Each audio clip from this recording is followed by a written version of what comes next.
When African-American detective Tessa Park wakes up married to Seoul's most feared mafia boss after a drunken night, she must choose between completing her undercover mission to destroy him or protecting the dangerously captivating man who's stolen her heart, before her department tears them both apart. If you're hooked already, smash that subscribe button and hit the like icon, drop a comment below, and let me know where you're watching from. Now, let's dive into Tessa's story.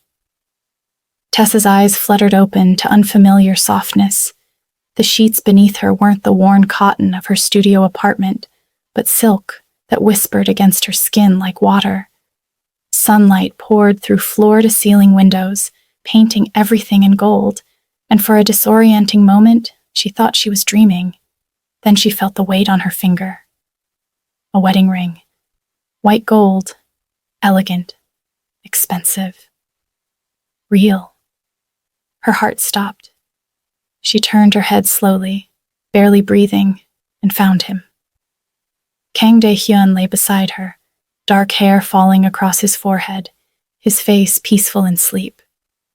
The man whose photograph sat in a locked drawer at the police station with warnings stamped across it in red ink. The ghost who controlled half of Seoul's underground, the untouchable king of the city's most feared syndicate. Her husband. No, Tessa whispered, sitting up too fast. The room spun. Marble floors stretched toward walls decorated with abstract art that probably cost more than she'd earn in 5 years. Through the windows, Seoul sprawled beneath them, glittering and distant. She was in a penthouse, high above the world she knew. Memories crashed through her mind in fragments. The exclusive club her informant had mentioned. Too much champagne. Dae-hyun's dark eyes across the bar, challenging her, daring her. Someone laughing about a wedding chapel nearby. Her own voice, reckless with alcohol, saying something stupid like, "I bet you wouldn't." His low reply, "I never lose bets." Oh God, she breathed, pressing her palms against her face. This couldn't be real. This had to be some elaborate prank, a drunken mistake that would dissolve with the morning light. She'd apologize, they'd laugh it off, she'd leave and pretend this never happened, and absolutely not report it to her captain, because how would she even begin to explain? "Good morning, Mrs. Kang." Tessa's head snapped toward him. Dae-hyun was awake now, propped on one elbow, watching her with those impossibly dark eyes. His voice was low and steady, laced with something that sounded almost like amusement. He looked completely unbothered by the situation, as if waking up married to a stranger was just another Tuesday. "This isn't funny," she said, hating how her voice shook. "This isn't real. We were drunk. It doesn't count." "The marriage license in the study suggests otherwise." He sat up, and Tessa tried very hard not to notice the way the sheets fell away from his bare chest. "Signed by both of us. Witnessed. Legal." "Then we'll get it annulled. Today. Right now." Dae-hyun smiled, slow and dangerous. "Will we?" "Yes, obviously. We don't even know each other." "I know you drink whiskey neat. You have a terrible poker face, and you laugh when you're nervous." He tilted his head. "You're doing it now." She wasn't laughing. She was having a panic attack. Tessa threw back the covers and stood, realizing too late that she was wearing one of his shirts and nothing else. Her clothes from last night were folded neatly on a chair, her shoes placed beside them, her phone on the nightstand, fully charged. "You can shower if you'd like," Dae-hyun said calmly. "There are clothes in the closet that should fit. Take your time. We'll talk after breakfast." "I'm not having breakfast with you. I'm leaving." "Are you?" He didn't move, didn't threaten, but something in his tone made her pause. "Where will you go, Tessa?" The sound of her name in his voice sent a shiver down her spine. "Home. My apartment. My life." "The apartment in Mapogu? The one you rent under the name Park Tessa, though that's not your real name?" He smiled at her shocked expression. I told you, I don't lose bets, and I don't make decisions I haven't thought through. Tessa's blood ran cold. He knew. Somehow, this man she'd married in a drunken haze knew exactly who she was. Or at least, he knew she was lying about something. Before she could respond, Dae-hyun stood and moved toward the windows, giving her space. You're free to leave whenever you want, but I'd recommend staying for breakfast. The chef makes excellent yukgaejang, and we should probably discuss the terms of our arrangement. Arrangement? We don't have an arrangement. He turned, and the morning light caught his profile like a painting. We're married, Tessa. That's the ultimate arrangement. His expression softened almost imperceptibly. But I'm not a monster. You can go anywhere you please. Live your life. I won't keep you prisoner.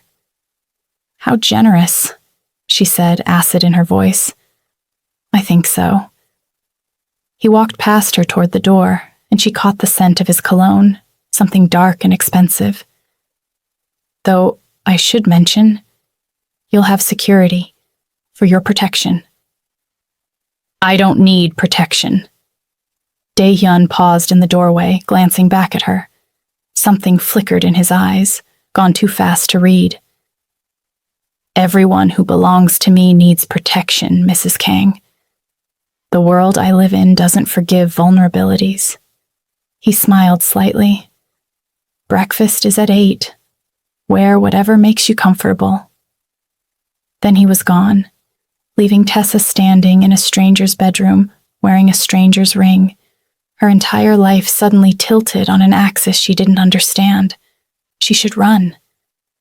Every instinct she'd honed in 3 years of undercover work screamed at her to get out, report in, let her captain sort out this disaster.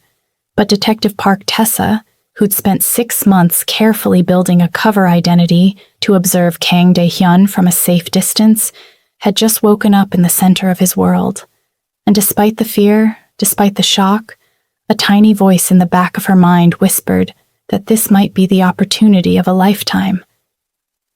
She showered quickly, trying not to notice that everything in the bathroom was tailored to luxury she'd only seen in magazines.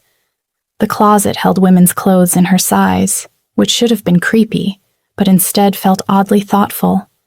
She chose simple black pants and a white blouse, refusing to let herself wonder why he had all this ready. The apartment was massive.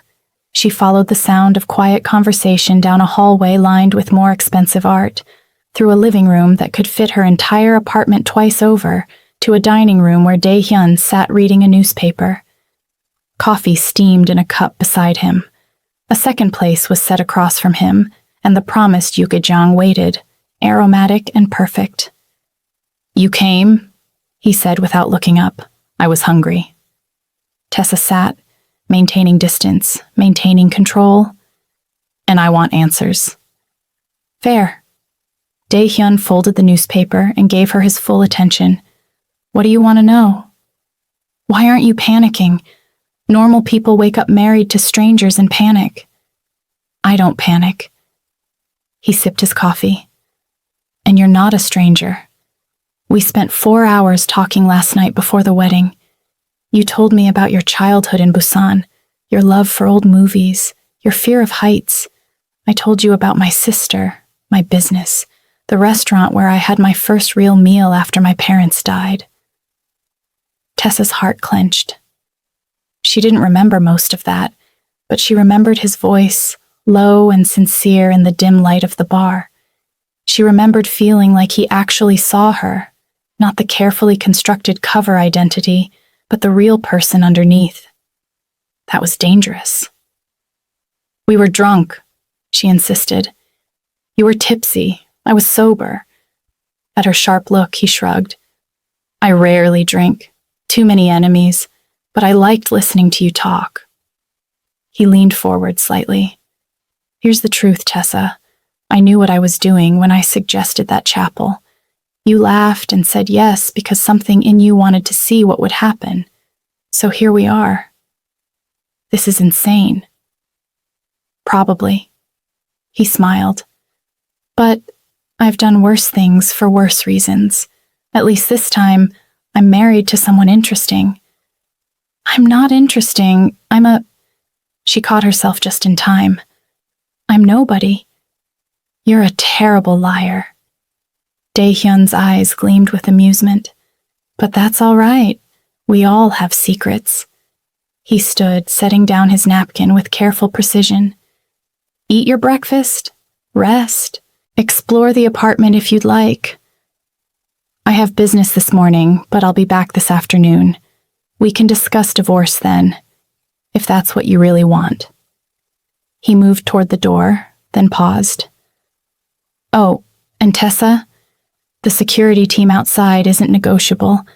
You can go anywhere in Seoul, meet anyone, live your normal life, but they follow. Always. It's not about controlling you. It's about keeping you alive. Why would anyone want to kill me? Nobody even knows I'm here. Dae-hyun's expression went cold, and for the first time, she saw the man from the police files. They will. By noon, every rival in this city will know I got married. They'll assume you matter to me. Which means you're a target. His voice softened. I won't apologize for protecting you, even if you hate me for it. Before she could respond, he was gone, and she was alone with her soup and her spiraling thoughts. If you're enjoying this story, subscribe for more romantic thrillers that will keep you up at night. Hit that like button and let me know in the comments. Would you stay or run? Tessa sat in silence, processing everything. She should call her captain. She should abort the mission, request extraction, admit that she'd compromised everything by accidentally marrying her target. But as she lifted the spoon to her lips, tasting soup that was somehow exactly the way she liked it, she realized something terrifying. She didn't want to leave. The bodyguards were everywhere. Tessa noticed them the moment she stepped outside the penthouse building that afternoon, trying to pretend her life was still normal. 2 men in dark suits flanked the entrance. Another waited by a black sedan. When she walked toward the subway station, they followed at a discreet distance, silent shadows she couldn't shake. At first, it infuriated her. She was a trained detective, capable of handling herself, and being followed like some helpless socialite made her teeth grind. But as the day wore on, she noticed something strange. They weren't intrusive. When she stopped at a bookstore, they waited outside. When she sat at a cafe, they took a table by the door, ordering nothing, watching everyone who came near her with cold efficiency. And when a drunk man stumbled too close, slurring something inappropriate, one of the bodyguards was there before Tessa could even react, firmly guiding the man away with a quiet word that made him pale and practically run. "Thank you," she said, startled. The bodyguard, young with a serious face, nodded once. "Mrs. Kang's safety is our priority." Mrs. Kang. The name felt foreign on her tongue, like borrowed clothes that didn't quite fit. She wanted to correct him, to say this was all temporary, a mistake that would be fixed soon. But the words stuck in her throat. By the time she returned to the penthouse that evening, exhausted from pretending everything was fine while her mind raced through implications and complications, Dae-hyun was already home. She found him in the kitchen of all places, sleeves rolled up, cooking something that smelled incredible. "You cook?" The words escaped before she could stop them. He glanced over his shoulder, that subtle smile playing at his lips again. "I survived on instant ramyeon until I was 16. Then I decided if I was going to live, I should eat well." He gestured to the counter. "Sit. Tell me about your day." It was so domestic, so normal, that Tessa almost forgot who he was. She sat, watching his hands move with practiced confidence as he plated bulgogi and rice. "Your security team is very thorough." "They'd better be.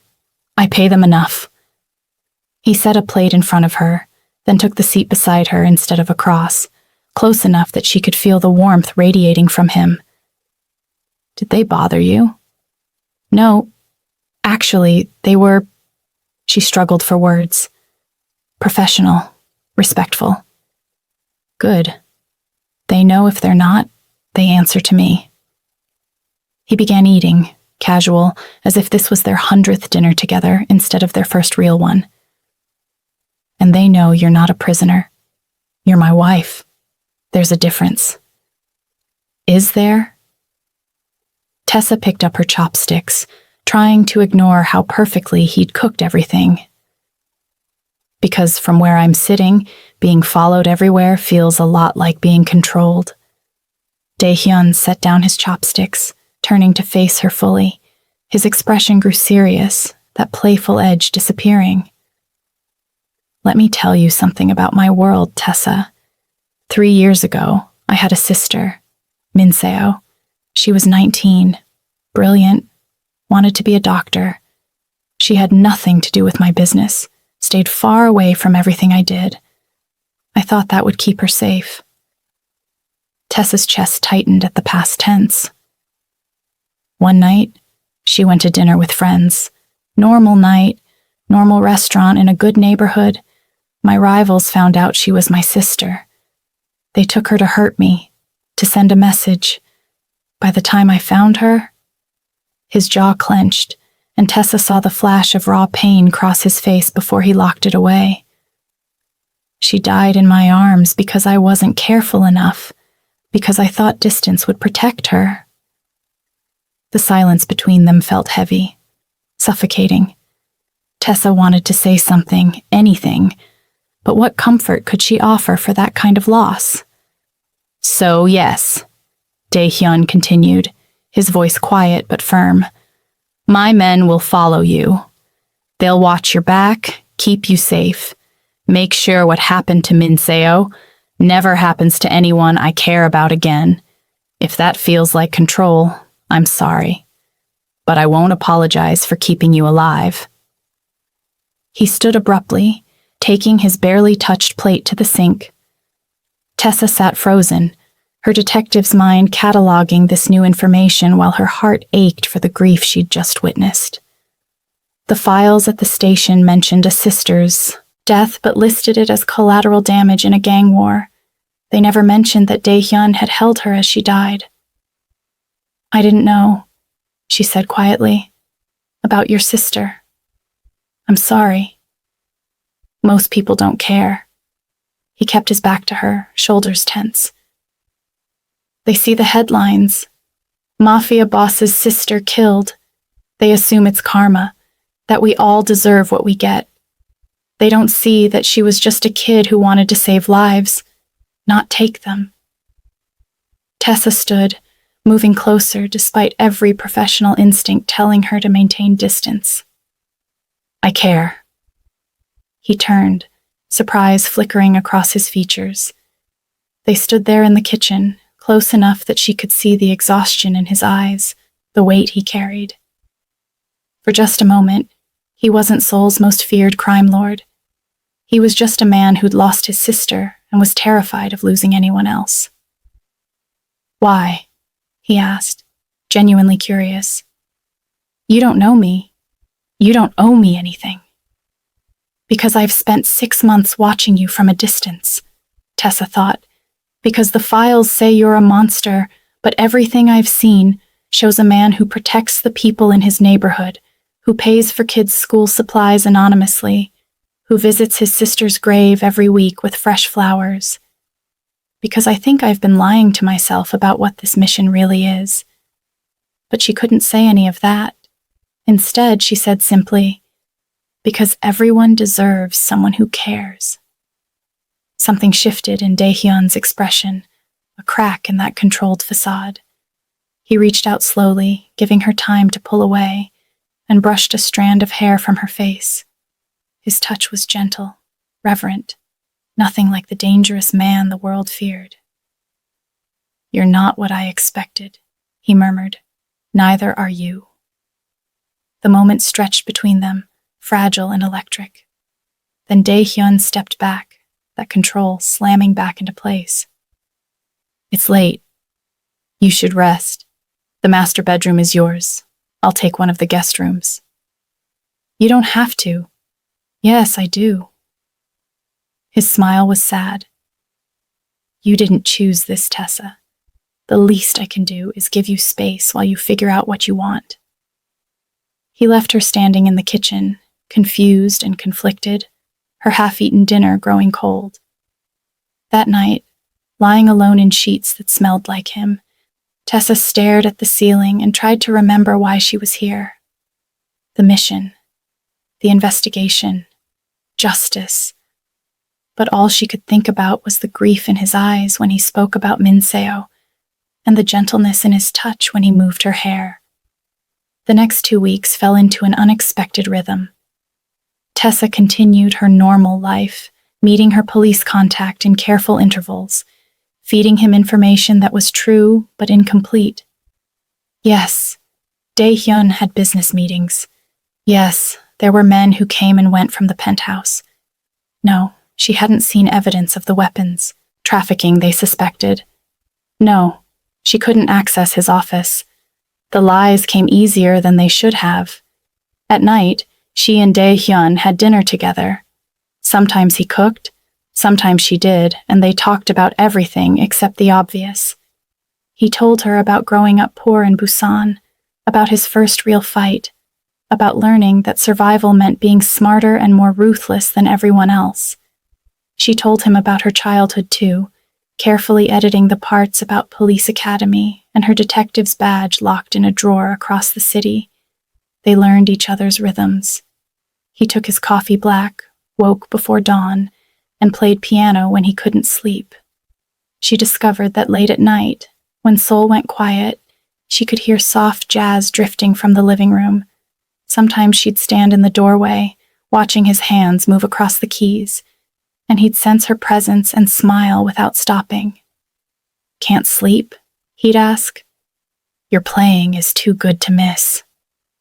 He'd pat the bench beside him, and she'd sit, close enough that their shoulders touched, listening while he worked through complicated pieces that sounded like longing and loss and hope all tangled together.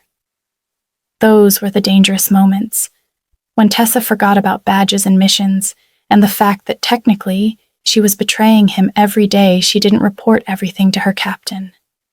3 weeks into their accidental marriage, everything changed at a dinner party. Dae-hyun had warned her that morning. Business associates tonight. It'll be boring and probably tense. You don't have to come. I'm your wife, aren't I? Isn't that what wives do? Something warm flickered in his eyes. Careful, Tessa. You're starting to sound like you want to stay. Maybe I do, she thought but didn't say. The dinner was held in a private room at one of Seoul's most exclusive restaurants. Tessa wore a black dress Dae-hyun had left on her bed, simple but elegant, and walked into a room full of dangerous men who all stopped talking when she entered. Dae-hyun stood immediately, his hand finding the small of her back in a gesture that was both protective and possessive. Gentlemen, my wife, Tessa.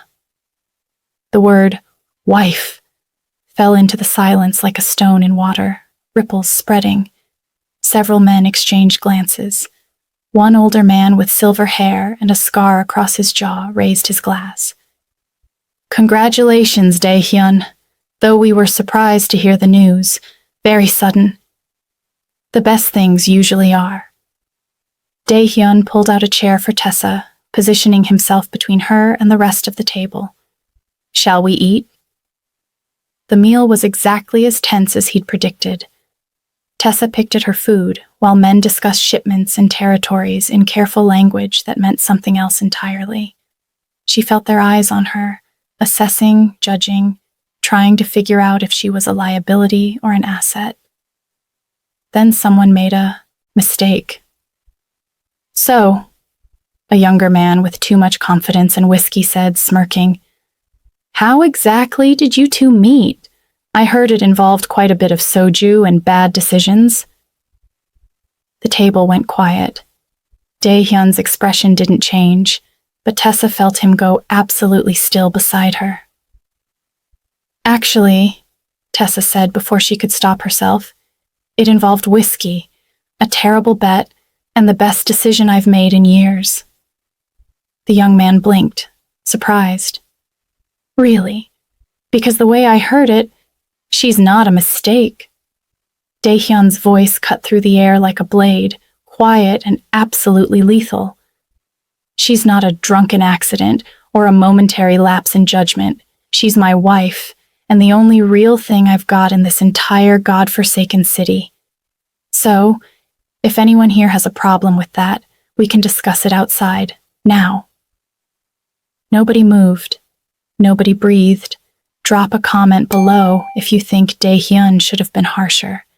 And don't forget to like this video. The young man went pale, mumbling an apology into his drink. The silver-haired man raised his glass again, this time with what looked like genuine respect. To new beginnings, then. The rest of the dinner passed without incident, but Tessa couldn't stop replaying Dae-hyun's words in her mind. The only real thing I've got. He'd said it with such conviction, such raw honesty, that her carefully constructed walls had cracked just a little more. When they finally left, stepping into the cool Seoul night, Dae-hyun was quiet.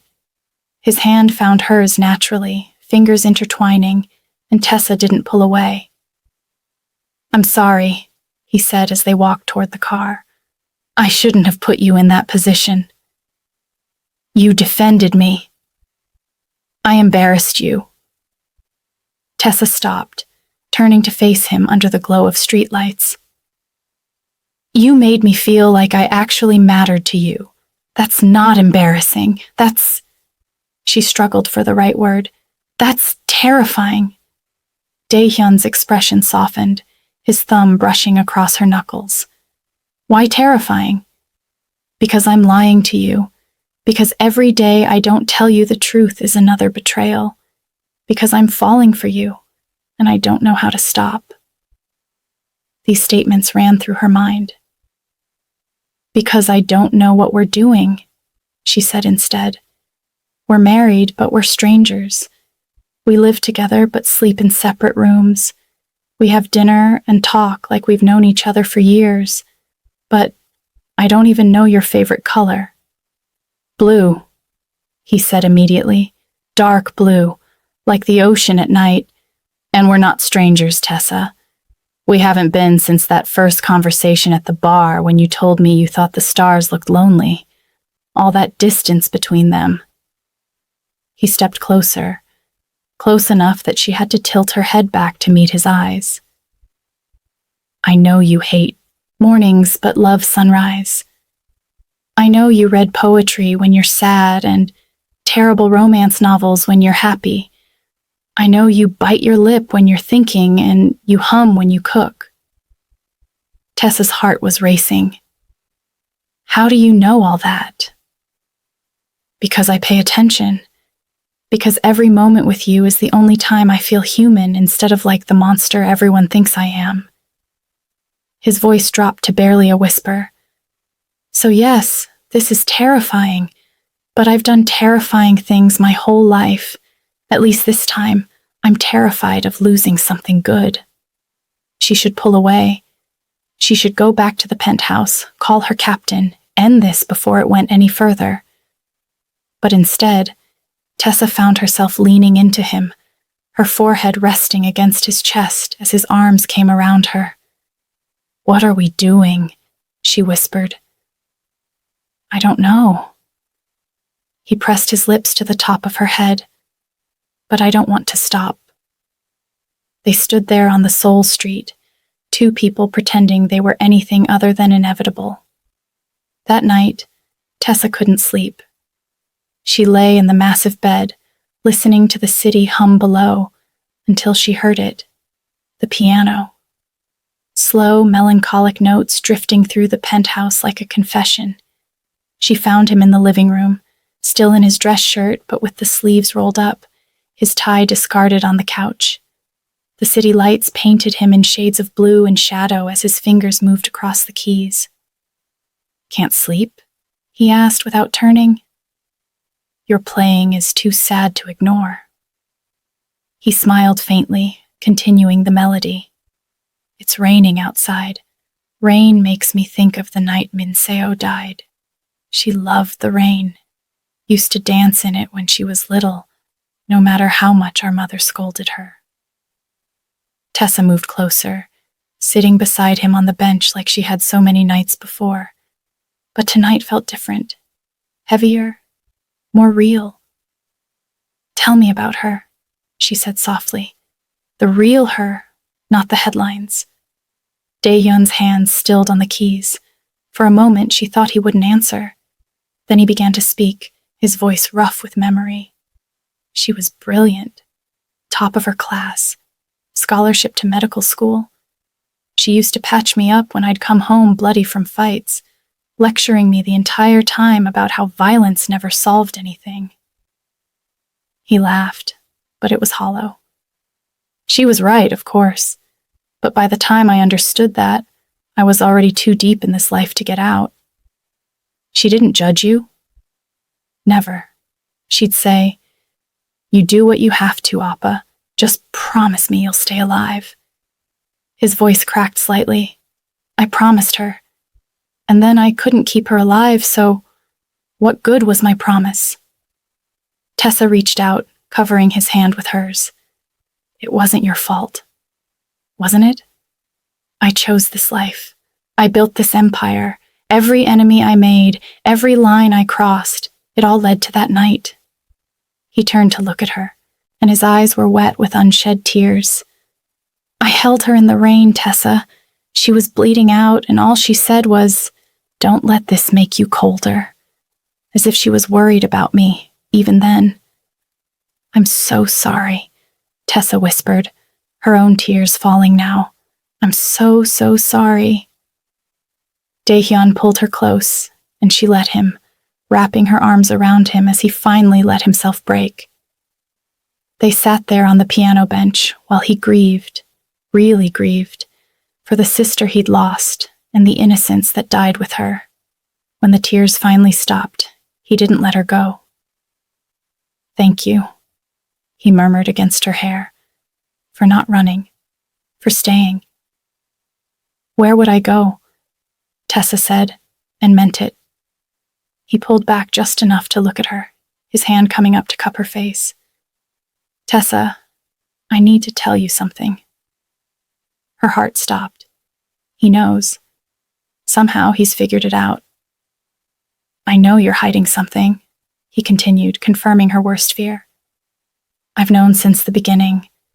The way you watch people, the way you assess every room you enter, the careful way you answer certain questions.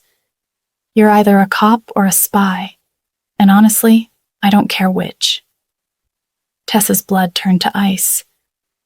"Dae-hyun, I don't care," he repeated firmly, "because whoever sent you here to investigate me or infiltrate my organization or whatever your mission was, they didn't account for one thing.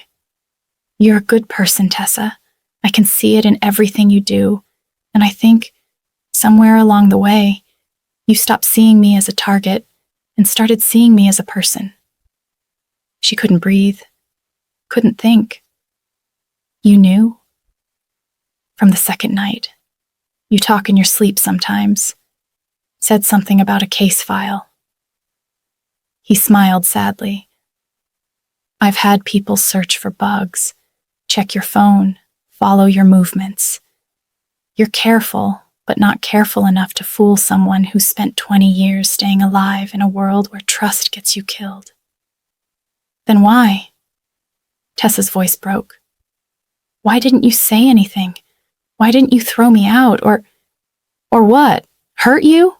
Kill you?" Dae-hyun shook his head. "Because the moment I saw you, really saw you that night at the bar, I knew you were different. And when you said 'I do' at that chapel, even drunk and laughing, there was something in your eyes that made me want to believe in second chances." Tessa was crying again, but for different reasons now. I was supposed to gather evidence, build a case. They think you're trafficking weapons, hurting people. They sent me to prove it. And did you find evidence? She met his eyes, unflinching. No, because I don't think you're the man they think you are. I think you're trying to survive in a system that doesn't forgive weakness, and somewhere along the way, you became the thing people feared instead of the thing they loved. Maybe that's all I am now. No. Tessa took his face in her hands, forcing him to look at her. You're the man who pays for neighborhood kids' school supplies, who visits his sister's grave every Sunday, who plays sad piano at 3 a.m. because you're too afraid to let yourself feel during the day. You're the man who's kept me safe, given me freedom, and never once made me feel like a prisoner, even though you knew I was lying to you. Tessa, I'm not going back, she said, the decision crystallizing as she spoke. I'm not reporting to them anymore. I'm done lying to you and done pretending this isn't real. They'll come for you. Your department won't let you just walk away from an active investigation. Let them try. She leaned in, close enough that their breath mingled. I choose you, Dae-hyun. I choose this. Whatever this is, I'm choosing it. He kissed her then, soft and desperate and full of everything they'd been holding back. Tessa melted into him, 3 weeks of tension and denial finally breaking as his hands tangled in her hair and hers clutched at his shoulders. When they finally broke apart, both breathing hard, Dae-hyun rested his forehead against hers. If you do this, there's no going back. You understand that? You'll be marked, compromised. They'll consider you a traitor. I know. You could lose everything. I've already lost everything that mattered when I started lying to you. She kissed him again, softer this time. Besides, I think I found something better. They spent the rest of the night tangled together on the couch, talking until dawn painted the sky pink. Tessa told him everything, the real investigation, her captain's suspicions, the files they'd built on him over the years. Dae-hyun listened without judgment, occasionally asking questions, always holding her hand. For what it's worth, he said as morning light streamed through the windows. They're wrong about the weapons. I deal in information, protection, real estate, boring stuff, relatively speaking. The weapons trade is too messy, too many variables. I learned that lesson when Minseo died. I believe you. You shouldn't. You barely know me. Tessa smiled, exhausted and strangely at peace. I know enough. The next few days passed in a strange bubble of happiness. Tessa stopped checking in with her contact, ignored the increasingly urgent messages on her burner phone. She and Dae-hyun moved through the penthouse like they'd always belonged together. No more separate rooms, no more careful distance. But reality has a way of crashing back in. It happened on a Tuesday.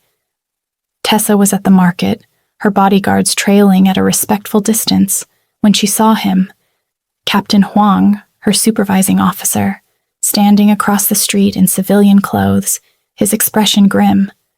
Her phone buzzed. A text from an unknown number. We need to talk. Now. Or we come in officially. Tessa's hands shook as she typed back. I'm out. Find another detective. The response was immediate. You don't get to quit in the middle of an operation. Meet me in 1 hour at the usual place, or I'm issuing a warrant for Kang Dae-hyun's arrest based on what we have. Your choice, Detective Park. The world tilted. They were calling her bluff, forcing her hand. Either she came in and faced the consequences of her betrayal, or they'd go after Dae-hyun with everything they had. And suddenly Tessa realized that loving someone meant being willing to sacrifice everything to keep them safe. She looked at her bodyguards, young men just doing their jobs, protecting her because Dae-hyun had asked them to. She thought about him at home, probably working in his study, occasionally checking his phone to see if she'd sent a message. She thought about Min-seo, bleeding in the rain, worried about her brother even as she died. Then Tessa made her choice. She met Captain Hwang at a cafe far from Dae-hyun's territory, her bodyguards confused but compliant when she told them to wait outside. The captain sat in the back corner, 2 cups of coffee already ordered, his face carved from stone. "Detective Park," he said as she slid into the booth. "Or should I say, Mrs. Kang?" But what Captain Hwang said next would force Tessa to choose between the man she loves and everything she thought she knew. Will her heart survive the truth? Part 2 reveals all. If you've stayed with us this far, you're amazing. Subscribe now and comment below. Would you risk everything for love?